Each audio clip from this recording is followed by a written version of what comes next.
The stars had always called to humanity. For thousands of years, humans looked up at the night sky and wondered if they were alone. In the year 2347, they finally got their answer.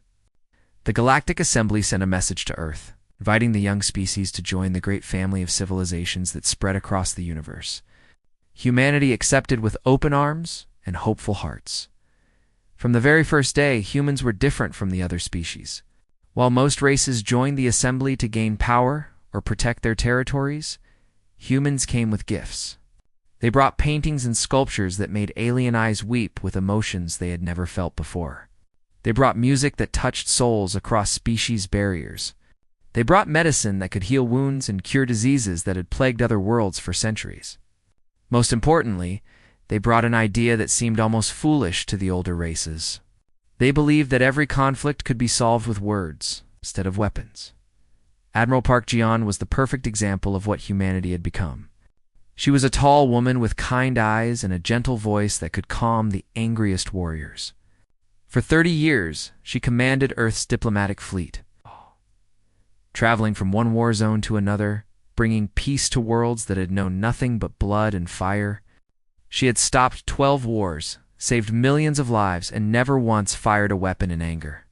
Her name was spoken with respect in every corner of the galaxy, but not everyone respected the humans. Behind closed doors, in the dark halls of alien councils, other species laughed at Earth. They called humans the soft ones and the gentle fools. Warrior races like the Torvax and the Meridian thought humanity was weak. They believed that any species that refused to fight was destined to be conquered. Some even made bets about how long it would take before some aggressive empire would swallow Earth's whole. General Kim Tae-woo heard these whispers. He was an old soldier, one of the few who still remembered what humanity used to be. While the rest of Earth celebrated their peaceful ways, Tae-woo kept the old records alive. He studied the ancient wars, the terrible conflicts that had shaped human history. He knew something that the galaxy had forgotten. Humans were not naturally peaceful. They had chosen peace, and that choice could be unmade. "We are making a mistake," Tae-woo told Admiral Gi-yeon one evening. As they watched the stars from the observation deck of her flagship, "We have shown the galaxy only our best face. They think we are sheep. They do not know about the wolves that sleep inside us." Gi-yeon smiled at her old friend. They had known each other for decades, and they had this same argument many times. "The wolves are gone, Tae-woo. We evolved beyond them. Humanity has grown up." "Evolution does not erase instincts," Tae-woo replied. "It only buries them. And buried things can be dug up." Gin shook her head. "You worry too much. The galaxy is changing. Every year, more species choose diplomacy over war. We are leading by example, and it is working." Tae-woo wanted to believe her. He truly did. But something in his gut told him that the universe was not as kind as Gi-yeon believed. Somewhere out there, something was watching humanity. Something hungry, something cruel. And when it decided to strike, all the paintings and music and medicine in the world would not save them. The years passed. Humanity continued its mission of peace. Human doctors built hospitals on worlds ravaged by plague. Human teachers opened schools for the children of former enemies. Human engineers helped rebuild cities destroyed by ancient wars. Everywhere they went, humans planted seeds of hope and kindness. On the planet Veridon, a young human nurse named Yoon Sarah held the hand of a dying alien warrior. The old soldier had spent his entire life fighting. He had killed hundreds, maybe thousands. But in his final moments, he looked up at Sarah with tears in his eyes. "Why?" he asked. "Why do you help me?" "I am your enemy." Sarah squeezed his hand gently. "You are not my enemy. You are a living being who needs help. That is all that matters." The warrior died with a smile on his face. It was the first time he had smiled in 50 years. Stories like this spread across the galaxy. Slowly, attitudes began to change. Species that had dismissed humans as weak started to wonder if maybe the soft ones had discovered something important. Maybe kindness was not weakness. Maybe it was strength of a different kind, But not everyone was willing to learn this lesson. In the dark reaches of space, far from the light of the Assembly's great stations, the Velthari Dominion watched and waited. The Velthari were an old race, older than most. They had conquered 100 worlds and enslaved a dozen species. They believed in only one law: the strong take what they want, the weak suffer. For years, the Velthari had watched humanity with growing interest. They saw Earth's rich resources, the rare minerals buried deep within Mars, the strategic position of the human solar system. They saw all of this, and they wanted it. But more than that, they saw an opportunity. Humanity was respected in the Assembly. If the Velthari could break the humans, they would send a message to the entire galaxy. They would prove that kindness was worthless, that mercy was foolishness, that the old ways of blood and conquest were the only truth. The Velthari High Command began to plan. They would send diplomats first, to test the humans. They would make demands, push boundaries, see how far they could go before humanity pushed back. And when the humans inevitably backed down, as soft species always did, the Velthari would take everything.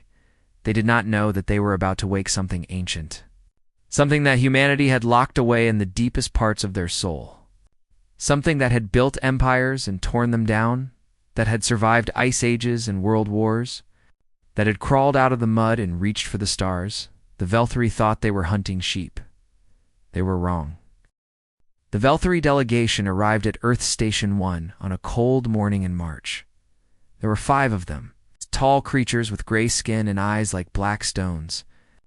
They walked through the station as if they already owned it, looking at the humans with barely hidden disgust. Ambassador Lee Hanna greeted them with a warm smile and a traditional bow. She was a small woman with silver hair and a voice like honey. For 20 years, she had represented Earth in the Assembly, and she had never met a species she could not befriend. She believed the Velthari would be no different. She was wrong. The negotiations lasted 3 weeks. The Velthari demanded control of Mars and its mineral deposits. They demanded access to Earth's shipping lanes. They demanded that humanity withdraw from 12 border systems. Each demand was more insulting than the last. Hannah refused politely. She offered alternatives, compromises, trade agreements that would benefit both sides. She was patient and kind, just as she had been trained to be, the lead Velthari diplomat. A creature named Voroth grew more and more frustrated. He was not used to being refused. In his world, when the strong made demands, the weak obeyed. These humans did not seem to understand their place. On the last day of negotiations, Voroth leaned across the table and spoke in a low voice. "You are making a mistake, Ambassador. My people do not ask twice." Hannah met his gaze without fear. "And my people do not abandon their principles under threat. Perhaps we can find another way forward." Voroth stood and walked out without another word. The Velthari delegation left Earth space that same day. 2 weeks later, the massacre began. 12 human colony ships were returning from a peace mission in the outer systems. They carried 47,000 people, mostly families who had volunteered to help rebuild worlds damaged by an ancient war. Teachers, doctors, engineers, and their children. The ships were unarmed. They had no military escort. They were flying through space that had been safe for decades. The Velthari war fleet appeared without warning. 50 battleships surrounded the helpless colony vessels. There was no communication, no demand for surrender, no chance to flee. The Velthari simply opened fire. The massacre lasted less than 10 minutes. When it was over, all 12 ships were burning wreckage drifting through the void. 47,000 humans were dead. Among them were 8,000 children. Only one person survived. Lieutenant Choi Sun-woo had been on the bridge of the colony ship. Bright hope when the attack began. The first blast threw him across the room and knocked him unconscious. When he woke up, he was floating in a damaged escape pod, surrounded by debris and bodies. He drifted for 6 days before a passing merchant vessel found him. When Sun-woo was brought back to Earth, he did not cry. He did not scream. He simply sat in silence, staring at nothing. The doctors said he was in shock. They did not understand that something inside him had changed forever. His wife had been on ship 3. His daughter? A little girl named Yuna, who had just turned 4 years old. Had been on ship 7.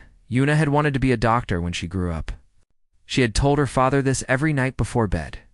Now she was gone, along with everyone he had ever loved. The Galactic Assembly called an emergency session. Species from across the galaxy gathered to discuss the massacre. Many expressed sympathy. Some called for sanctions against the Velthari. A few brave souls even suggested military action, but no one actually did anything. The Assembly debated for 3 days. They passed resolutions. They formed committees. They wrote strongly worded statements condemning the attack.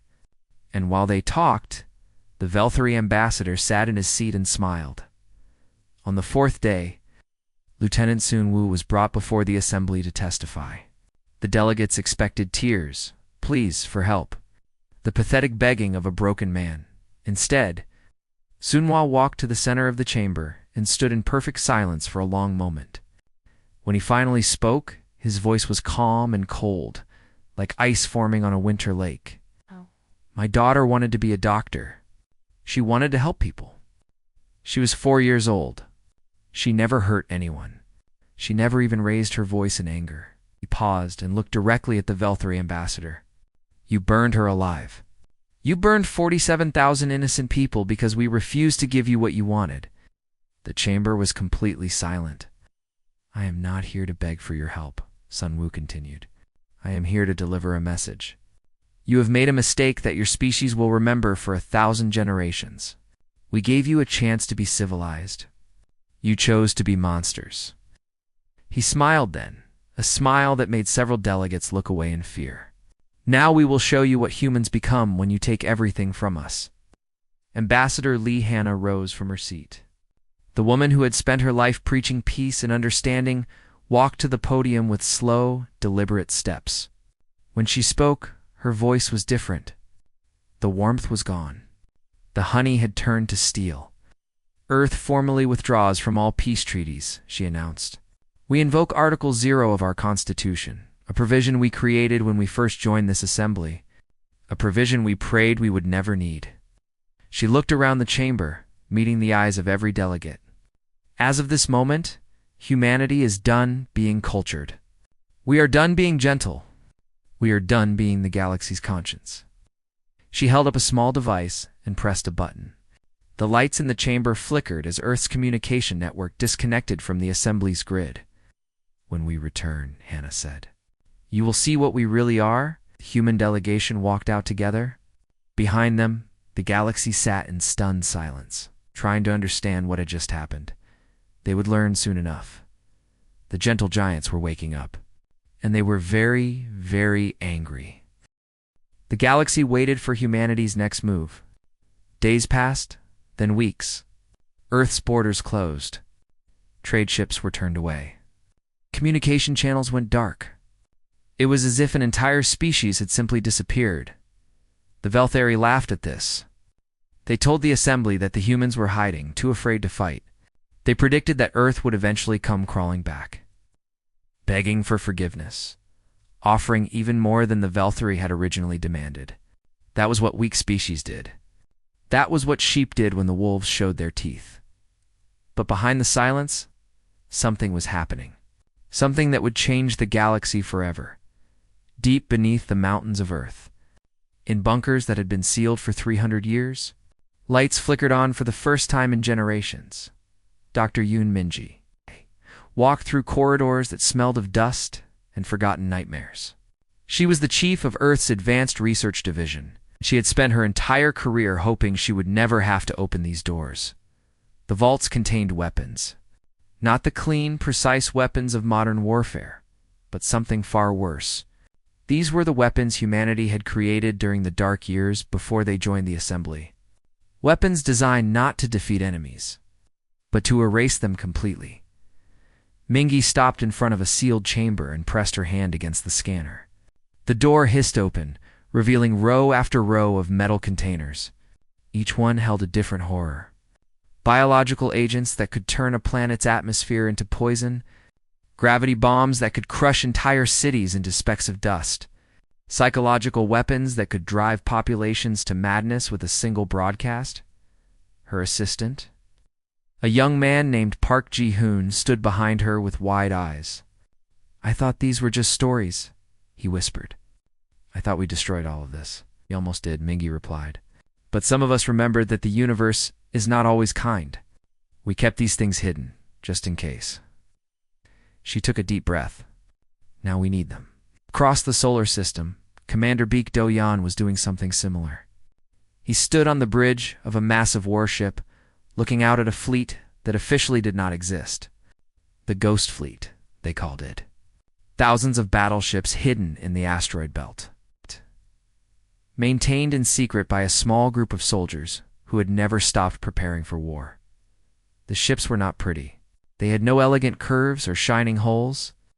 They were ugly, brutal machines designed for one purpose only: to destroy. Every surface was covered with weapons. Every system was built for maximum damage. These were not ships of exploration or diplomacy. These were ships of vengeance. Do-yeon activated the fleet-wide communication system. Across thousands of ships, sleeping crews woke from cryo chambers, blinking in confusion. Most of them had volunteered for this duty decades ago, never really believing they would be called. "This is Commander Baek," Do-yeon said. "The time has come. Humanity needs us." On Earth, General Kim Tae-woo finally had his war council. The old soldier sat at the head of a long table surrounded by men and women who had studied humanity's violent past. Historians, strategists, and experts in ancient warfare gathered to plan something the galaxy had never seen. "The Velthari think they understand war," Tae-woo said, pulling up holographic maps of enemy territory. "They do not. They have fought other species for resources and territory. They have never fought a species that wants nothing except revenge." He looked around the table. "They have never fought humans who have decided to stop being nice." Admiral Park Ji-yeon entered the room. The woman who had spent her life preventing wars now wore a different uniform. Her diplomatic medals were gone, replaced by the simple insignia of a fleet commander. Her kind eyes had turned hard and cold. "The Assembly has sent 17 requests for communication," she reported. "They want to negotiate. They want us to calm down and talk." "And what did you tell them?" Tae-woo asked. "It's nothing. We are done talking." Gi-yeon sat down at the table. "I spent 30 years believing that words could solve anything. I was a fool. Some species only understand one language, and it is time we spoke it fluently." In military bases across Earth, soldiers prepared for deployment. Most of them had spent their careers doing humanitarian work, building homes and schools, helping refugees and disaster victims. Now they loaded weapons and practiced combat drills. Sergeant Hwang Yujin addressed her battalion in a crowded hangar. These were good people, kind people, who had joined the military to help others. Now they were being asked to become something else. "I know this is hard," Yujin said. "I know this is not what we trained for." But the Velthari did not kill soldiers. They killed families. They killed children. They killed people who had never raised a hand in anger. She paused, looking at the faces of her troops. "We offered them our best. We offered them everything good about humanity. They burned it. Now they get our worst." A young private raised his hand. "Sergeant, what if we become like them? What if we lose ourselves?" Eugene considered the question carefully. "We might," she admitted. "War changes people. But here's what I know. When this is over, we will go back to building hospitals. We will go back to teaching children. We will go back to being the humans we want to be. But right now, in this moment, we need to be the humans our enemies fear." The private nodded slowly. He understood. They all understood. 3 months after the massacre, humanity emerged from its silence. The Ghost Fleet moved into position. The weapons were loaded. The soldiers were ready. General Tae-woo sent one final message to the Velthari High Command. It contained only 7 words. He wanted our attention. "You have it." The war had begun. The Velthari expected a traditional war. They expected the humans to gather their fleet and charge at the Dominion's borders. They prepared defensive positions, gathered their armies, and waited for the attack to come. They had fought many wars before. They knew how these things worked. But the humans did not attack the way the Velthri expected. They did not attack the way anyone expected. The first strike hit the Velthri food supply. Human ships appeared out of nowhere, destroyed the agricultural stations that fed the Dominion, and vanished before anyone could respond. Within a week, rationing began on every Velthri world. Within a month, people were hungry. The second strike hit communication networks. Satellites went dark. Relay stations exploded. Suddenly, Velthri planets could not talk to each other. Commanders could not coordinate. Families could not contact their loved ones. Fear and confusion spread faster than any weapon. The third strike hit the power grid. Fusion reactors failed. Cities went dark. Hospitals ran out of energy. Ships could not refuel. The mighty Velthri Dominion, which had conquered 100 worlds, suddenly could not keep the lights on. Captain Shin Yunji led the infiltration teams that made all of this possible. She was a small woman with a quiet voice, the kind of person you would never notice in a crowd. That was exactly why she was so dangerous. Her teams moved like shadows, slipping past defenses that had never been tested against human cunning. After each operation, Genji sent a message to Velthri Command. It was always the same message. 47,000. We are counting. The Velthari tried to fight back. They sent their war fleet to find and destroy the human ships. But the humans refused to engage in direct battle. Every time the Velthari gathered their forces in one place, the humans attacked somewhere else. It was like trying to fight smoke. Admiral Park Ji-yeon commanded this deadly dance from the bridge of her flagship, the HSS Reckoning. She studied the reports with cold precision, moving her pieces across the board like a chess master. Every move had a purpose. Every attack weakened the enemy a little more. They are falling apart, her tactical officer reported. Their economy is collapsing. Their military is confused. Their civilian population is starting to panic. Jian nodded. Good, but we are not done yet. I want them to understand exactly what they have done. I want every Velthri citizen to know why this is happening. Human ships began broadcasting messages into Velthri space. Not threats or demands, but something far worse. They broadcast the names and faces of the 47,000 dead, children smiling at birthday parties, couples on their wedding days, families gathered for holidays. Hour after hour, the faces of the innocent played on every screen in the Dominion. These are the people you murdered, the broadcast said. Remember their faces. Remember their names. They will never be forgotten. The Velthari ambassador sent desperate messages to the Galactic Assembly, begging for intervention. The same species who had laughed at humanity's weakness now pleaded for someone to stop the humans. But the Assembly did nothing. They remembered how the Velthari had smiled while humanity begged for justice. Now they simply watched. Prime Minister Kang Jin-woo appeared in a rare public address. He was a large man with gray hair and tired eyes. He had spent his career building bridges and fostering cooperation. Now he spoke words he had never imagined saying. The Assembly has asked us to show restraint. They have asked us to remember our principles of peace and understanding. He paused. I have a message for the Assembly. You watched our people die?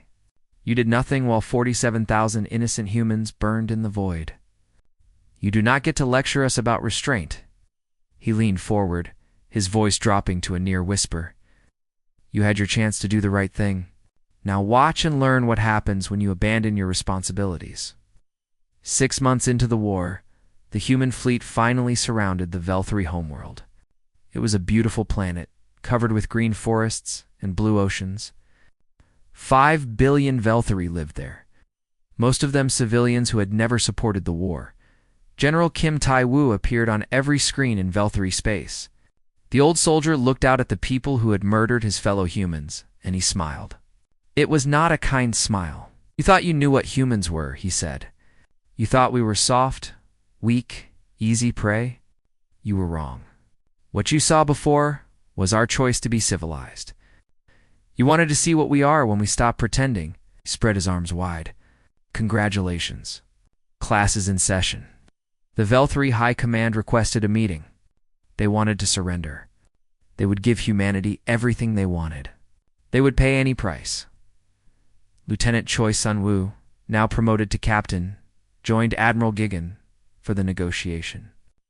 He sat across from the Velthari leaders who had ordered the massacre, the same beings who had killed his wife and daughter. Please, the Velthari commander begged. We made a mistake. We did not understand. Show us the mercy you are famous for. Sun-woo stared at the commander for a long moment. When he spoke, his voice was perfectly calm. My daughter liked to draw pictures of flowers. She would give them to strangers on the street because she wanted everyone to be happy. She was 4 years old. You burned her alive. And now you ask for mercy? The room was silent. Here is your mercy, Sun-woo continued. We will not destroy your planet. We will not kill your civilians. But your government will fall. Your military will be dismantled. Your leaders will face justice. And you will spend the next 1,000 years remembering exactly what you did to earn this punishment. The Velthari commander lowered his head. He had no choice but to accept the war was almost over. But the lesson was just beginning. The Velthari War lasted 11 months. When it was over, the Dominion that had terrorized the galaxy for centuries simply ceased to exist. Their government collapsed. Their military was completely dismantled. Their leaders were arrested and sent to trial for crimes against humanity. The Velthari people were not destroyed, but they were broken in a way that would take generations to heal. Human ships patrolled Velthari space, not as conquerors, but as guardians. They made sure the former warriors could not rebuild their weapons. They distributed food to hungry populations. They helped rebuild the infrastructure they had destroyed. It was a strange kind of victory, one that looked almost like mercy. Almost the Galactic Assembly gathered for its first session since the war began. The Great Hall was packed with delegates from every corner of the galaxy. They had watched the most peaceful species in the Assembly transform into something terrifying. Now they waited to see what the humans would do next. Ambassador Lee Hanna walked to the center podium. She looked the same as she always had, a small woman with silver hair and a gentle face. But something in her eyes was different. Something sharp and dangerous that had not been there before. For 300 years, humanity played by the rules of this assembly, she began. We were kind. We were patient.